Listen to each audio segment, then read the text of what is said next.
In the young warlock himself. Great to see you. Yeah, how you all doing? All right. Yeah, busy again. Busy week for you all, I guess. Oh, yes. Yes, Yeah. very busy. Do you have fun last night? Yeah, we were just knackered. I mean, I hadn't slept in 3 days. I had about 2 hours sleep within 3 days. I worked it out. That's why I feel so tired. So, Oh, that could be it. so yeah, I'm brimming with energy now from you guys, though, so that's all good. So. So this next season sounds like it's going to even be bigger yet, and it's hard to imagine. It's definitely the most ambitious yet. I mean, they've upped it every year, and so this has to be the most ambitious in comparison, but it really is. They've developed the stories in a more mature way. They've pushed the characters into manhood, for the guys, and it's the Merlin I've been waiting for. It's the stories I've been waiting to jump into, and the character development I've been wanting to explore. And we left Merlin at the end of season 4, and where he did tip over into a darker side, and that really that's a reference for me, I think, for the rest of the season. That we're now entering into, that he is now on the other side of that river that he crossed. In the last season, he exposed himself quite a bit, revealing his magic to a lot more people. Yeah. How much further is that going to go in the next season? I think he's so confident around himself. I think he's so confident about who he is and what he's destined to do that he's a lot more guarded. He's a lot more inward, but with that inwardness, I think comes a resilience and a power that drives him for the whole season.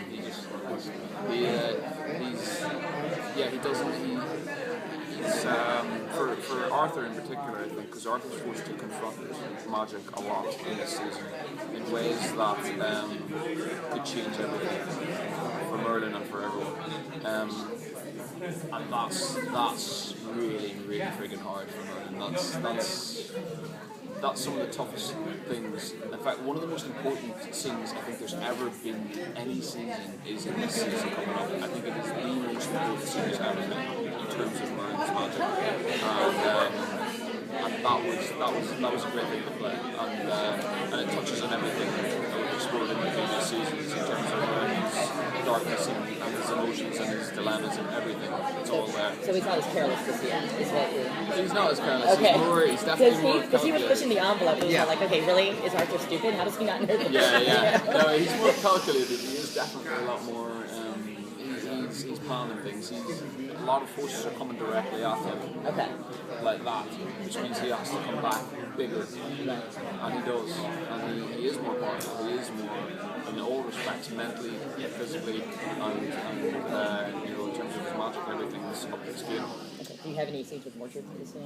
Yes, that's the big force this year. That's the one that's gonna. You can stir the pot a bit. Oh, I can speak up. Okay. How does the twist with the young dragon helping Morgana play into Merlin's story? Does he find out, and how does... Yeah, that's the dragons. I think for Merlin has always been something highly important for him because he constantly refers to them as kin, as a connection, which is why he goes back to the dragon, because he can't. There's no one else who he has that connection with. They are people of magic, creatures of magic, and regardless of it, I think there's a lot of loneliness in Merlin, and the dragon's no longer what he was. He's no longer the source of advice. Merlin's kind of now going to, because who else is equal? So the baby dragon, I think, was a big thing for him. It's something he wanted to do for the future. And it's actually a little bit upsetting what's to come with the baby dragon. Yeah, because he seems to have chosen Morgana. Chosen Morgana, that's a big one, yeah. And something has happened with Morgana within those 3 years that we don't know about, that has, from the first opening episodes, has put her on such a mission and such a drive that it's terrifying, and nobody knows what it is, and or what her reasons for it are, but they will become clear throughout the season. That's another thing. It's just slow burners throughout the season as well. There's a lot of seeds that are planted that will grow later on. What can you share about the relationship developing between Arthur and Merlin and how they're really relying on each other, particularly now that they're both kind of, well, Arthur's ruling Camelot, but Merlin's really the power behind him. Yeah, the relationship is definitely becomes a lot more strained, I think, because Arthur he's the king now. Guinevere's the queen. We're seeing Gwen become a real source of influence on him. We're seeing that becoming, you know, a real rock steady duo is, you know, Gwen and Arthur. And Merlin's that influence in a completely different way, in a way that because he's so much in the know of how things should be. That magic is a huge blockade. So their relationship, I think, is it's kind of what it's always been, but it's something's changed. It's maybe just because they're more mature. Maybe that's what it is. They've put us in situations which are the toughest we've ever faced. But there's still room for what we've always had, which is a bit of banter. I think more scenes with you and the knights, because that was a great source of comedy last year. It was, you know, you interacting with all the knights, especially, you know, that's a great friendship you guys had. Yeah, no, we definitely there's some great stuff coming up with. There's a lot of missions that all the knights go off on together. And Merlin's place within that now is a really interesting one because he's even at one stage he's forced to be the leader, for example, you know, which is good because he can be now.